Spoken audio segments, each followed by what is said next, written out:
भारतासारख्या खंडतुल्य राष्ट्राचे नेतृत्व करणे आणि ते सत्तेशिवाय टिकवून धरणे हे अतिशय अवघड काम लोकमान्य टिळकांनी केले. बुद्धिमान व्यक्ती नीतिवान असते, नीतिवान व्यक्ती धैर्यवान असते, धैर्यवान व्यक्ती त्यागी असते.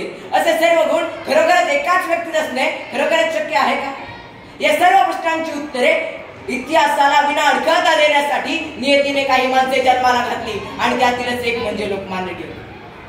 भारत जेव्हा निर्धन, निशस्त्र व निसैनिक होता, ब्रिटिश साम्राज्यशाहीचा जेव्हा मध्यान्ह काळ सुरू होता, तेव्हा ब्रिटिश साम्राज्यशाहीला जबर हादरा देणारा आशिया खंडातील पहिला व्यक्ती म्हणजे लोकमान्य टिळक.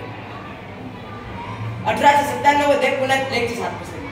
तेव्हा रँड नावाच्या ब्रिटिश अधिकाऱ्याने लोकांवर अत्याचार केले. त्यामुळे लोकांना प्लेगपेक्षा रँडची जास्त भीती वाटू लागली. वृत्तविद्येचे पाठ फटफडल्याशिवाय लोकजीवनात ज्ञानाचा अरुणोदय होणार नाही, यासाठी लोकमान्य टिळकांनी केसरी व मराठा ही 2 वृत्तपत्रे सुरू केली. त्यांचा एक मुलगा प्लेगने जगावला व दुसरा मुलगा अंथरुणाला ठेवून असून देखील त्यांनी केसरीचा अग्रलेख पूर्ण केला. सरकारचे डोके ठिकाणावर आहे का हा अग्रलेख लिहिला. त्याच वेळी चापेकर बंधूंनी रँडची हत्या केली. त्यांना अटक झाली व फाशीवर चढवण्यात आली. त्याच वेळी लोकमान्य टिळकांवर देखील कटात सामील असल्याचा आरोप ठेवण्यात आला.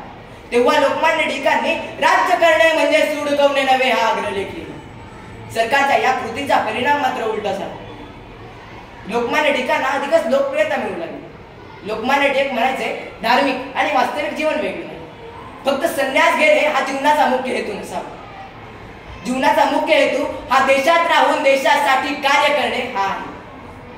लोकमान्य टिळकांनी देशासाठी अनेक वेळा तुरुंगवास भोगला. बंदीस वेधशाळा, बेडीस पुष्पमाला, हातास माणूस झोला, काळाशी खेळू खेळ. आम्ही स्वराष्ट्र संत करू मातृभू स्वतंत्र, आम्ही स्वराष्ट्र संत करू मातृभू स्वतंत्र, वारून पारतंत्र करू राष्ट्रभू स्वतंत्र, करू राष्ट्रभू स्वतंत्र. लोकमान्य टिळक हे कर्मयोगाचा एक महान आदर्श होते.